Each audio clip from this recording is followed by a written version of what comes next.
Bob Dylan is always a win. Setting the tone early that this ain't no regular MCU show. My guy has some insane pain tolerance. The MCU credit scene is also always a win. Oscar Isaac, welcome to the MCU.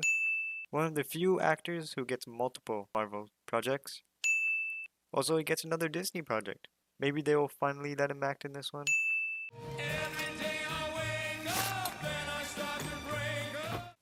This song is also very intentionally symbolic. Some pretty good defense measures. The first scene with Steven makes it clear that this dude really has some issues. We've all been there. Our first of menu reflection shots, obviously foreshadowing the importance of reflections going forward. Checking we still on for 7 tomorrow? Steven the ladies man. I didn't know you'd taken a crack. Didn't know either. Well, Mark the ladies man. Obviously can't have ankle restraints on a bed, can I? The definition of a red flag. Good point. Yeah, if my jaw was like that, I would be screaming in agony. Good composure from Steven. Go back to sleep, worm. F. Murray Abraham as Khonshu. Don't just stand there. Run! Yeah, stormtroopers have nothing on these guys. Ethan Hawke is in the MCU. I love how this series shows us the main villain right off the bat. My biggest gripe with the previous MCU shows was that it seemed like we had to wait until the final episode or two in order to see who the actual antagonist was. Not here though. I'm trying to get back home, back to London. London. I love how nervously frantic he is right now. As we all would be. Just take it. Oh, God. Am I trying to save my life? This is some seriously great body acting here by Oscar Isaac. Our first body transition. This whole scene was incredibly well directed. Time we get a look into the life of Marc Spector. You're gonna get yourself in trouble. And the first time we hear Mark. No accent here for Isaac. I thought they perfectly introduced Mark here. The reflection shots are creepy as hell, as it would be. I've lost my contact lens. Good cover. Avatar. Avatars. Blue people.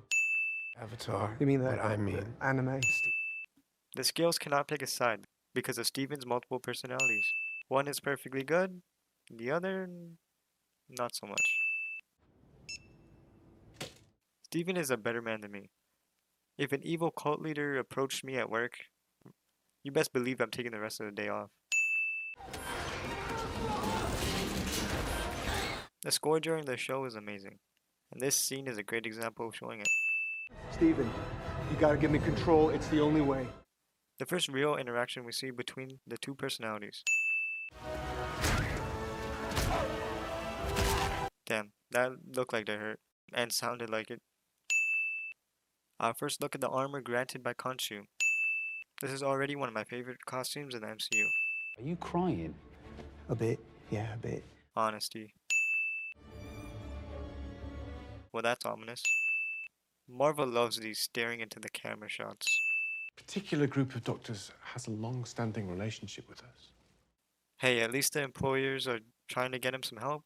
Good bosses. That seems pretty rare nowadays. Kudos to this dude for the dedication. I couldn't imagine having to listen to everyone's problems. I serve Khonshu. I'm his avatar, which means you are too.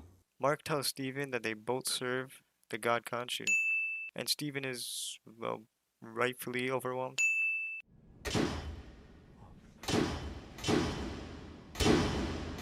Well, this is horrifying. The score is simply fantastic. Les beaux étés sans toi. C'est la nuit sans flambeau. I love this dynamic the two already have. They have a lot in common. It's a paperweight. Where'd you get it? Paperweight shop. I am never giving you control again. These two are complete polar opposites. Steven wouldn't hurt a fly, which is why he is horrified that any second he can turn into a stone cold killer. Well, just remember, you don't have to do everything he asks. It's very clear to us that Hero is trying to manipulate Steven. But to an afraid and confused Steven, this is the only person who has answers to his questions. So of course he's gonna listen to what Hero has to say. Maybe that's just me, but I kind of draw a line there at child murder. Nope, bitch, not just you. Layla can fight. Man, this suit is amazing. The Mr. Knight suit is comics accurate and everything. Way to save the budget by having an invisible fill-in. Steven's getting the hang of it. The cinematography in the show is second to none when it comes to MCU series. I don't like it. I don't want it. Can I have my body back? The first time we see Steven on the other side of the reflection. If you had to fight for your body, you would be afraid too. You think you own this body? This entire scene is interesting because on one hand, Steven feels trapped by Mark because he isn't in control of what he perceives as his body. Mark also feels trapped by Khonshu. Mark believes that he can't stop being Khonshu's avatar because he knows the next candidate will be Layla. Oh wow, Egypt is finally being depicted respectfully, not just a brown filter over a random desert like most Hollywood productions. The score during this fight scene is so unique for the MCU. Mark worked these dudes, but Steven let them go. Steven, what did you do? I swear it wasn't me. Our first soft confirmation of a third, more violent personality. I can't believe it. We're inside the Great Pyramid of Giza. Steven is really seeing everything he's always wanted to see. Mark, there is another way. Mark has a friend. We could have handled it together. Nice reconciliation between Mark and Layla. I'll take that first piece and fold it over the middle piece. Utilizing Steven's knowledge. A good compromise to having a personality trying to take over your body. Whatever they've told you, I'm sure I can offer you something much more tangible. Hero is always lurking, and he knows exactly what to say to manipulate people. I mean, he is a cult leader after all. This fight scene really shows off all of Moon Knight's bells and whistles. He has so many ways to use his suit to fight and protect. All worked up? Let's all just like chill the F out. Well, at least he tried to mediate. One of the good things about Steven and Mark being polar opposites is that they have a wide range of skills to utilize. In this episode, we have seen Mark's combat skills and Steven's Egyptology. This scene is beautiful. I genuinely think this series has some of the most stunning shots in the MCU. Flares always look amazing on camera. That was great on the fly thinking. You look scared. No. Well, you should be. The reflection conversations are really well done in the series. It makes the viewer really understand how Steven and Mark are never alone. Mark's trying to protect you from Khonshu. He cockblocked himself just to tell the truth. Steven's a good dude. Oh, Well, you were warned, Steven. Does this sound remind anyone of the clickers from The Last of Us? Absolutely horrifying character design. In the best way possible, of course. They really nailed this scene. It was incredibly tense and amplified by great music. Good thing she kept some of those flares. It's really hard for a nearly 15-year-old franchise to break new ground. But in my opinion, this is the first real horror scene in the MCU, and it's done to perfection. But you also told her the truth. That was unexpected. Mark and Steven have gradually become close, and more understanding of each other during the course of the series. I think we're looking at the long-lost tomb of Alexander the Great. Isn't that what your father used to call you? Hero is a master manipulator. He knows all the right buttons to push.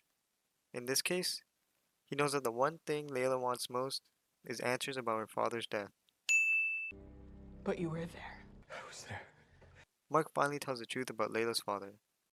In this episode, we really saw how the two personalities complement each other. Steven did all of the detective work, while Mark was able to use his combat skills to help them stay alive. 2 bullets for 2 personalities. This transition was so well done.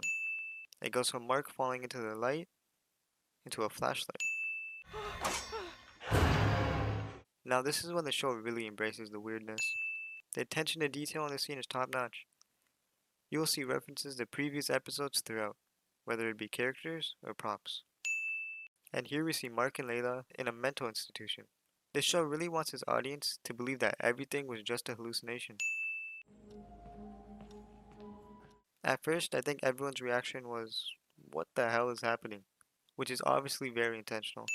This is all done to throw the viewer off for a week between episodes, and is done so well. Hey now. Oscar Isaac performs this scene so well. A tomb for a dead personality. Look how happy these two are to see each other. And a tomb for a third personality? Hi. Yeah, that would be all of our reactions. Tawaret confirms that they are in fact dead and in the afterlife, and it can be anything that a person deems recognizable to them, which is why right now it's a psych ward. Why is it doing that? Their souls do not balance one way or the other, so they must relive their memories and rebalance them. So that means we finally get some backstory to Steven and Mark. You killed all of them? All the people Mark has killed, and the kid is his brother.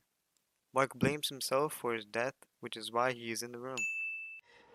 You were supposed to keep him safe? Unfortunately, his mother blames Mark for his brother's death. Steven, come here. Come here! Stop! He also doesn't want Steven to see that part of his life. This entire sequence reminds me a lot of the similar sequence from Wanda Vision. A main reason why I think MCU shows have so much potential is because they have enough time to give us a good understanding of the past life of the characters. Do you want death, or do you want life? The exact moment Khonshu chose Mark as his avatar. He was manipulating you from the start. Steven can see what the rest of us see. Khonshu is clearly manipulating a broken man who is on his way out. I won't do it! You can't make me! You can't make me! I know I've praised Oscar Isaac a bunch of times, but seriously, how good is this performance? Look at the state of this place. The reason why Steven can't remember their mother as the way she really was. Mark would switch personalities to Steven in order to forget about the worst parts of his life. Mark, we've got this. But if I'm you, I've got this too. Steven finally accepting that he and Mark are the same person. Steven tries to save Mark, but goes overboard. This scene was really heartbreaking.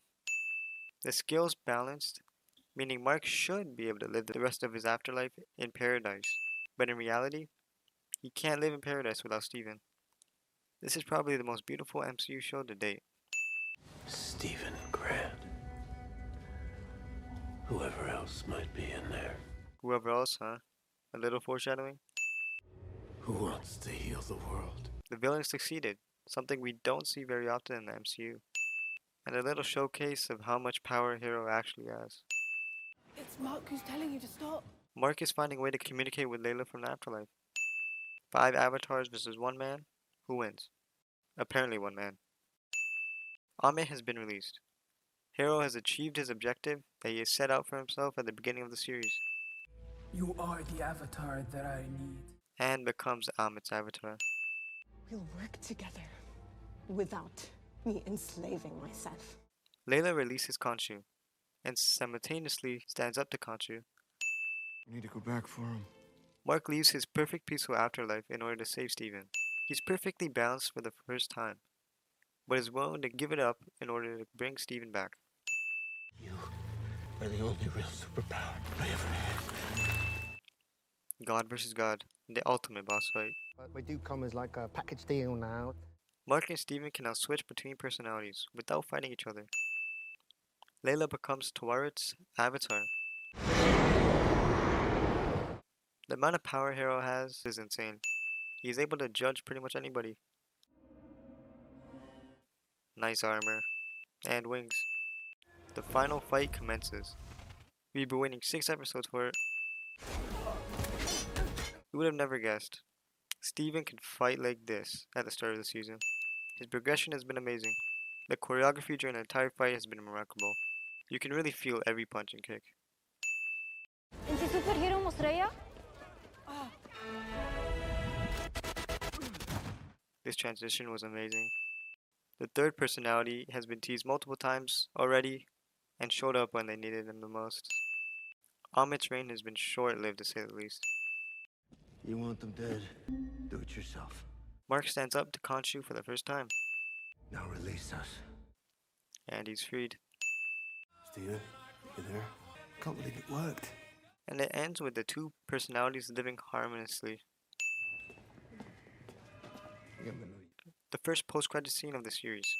Hero is in an actual mental institution. Fitting. Fortunately, Khonshu wasn't going to leave his work unfinished. Meet my friend, Jake Lockley. He's secretly in control of the one personality that Mark didn't know he had. Jake Lockley, who was teased continuously and has finally shown up. Thanks for watching as always. If you enjoyed, leave a like and subscribe, as it really helps this channel reach new people. As always, you can leave a comment below and let me know which TV series you want me to cover next. Thanks for watching and have a great day everyone.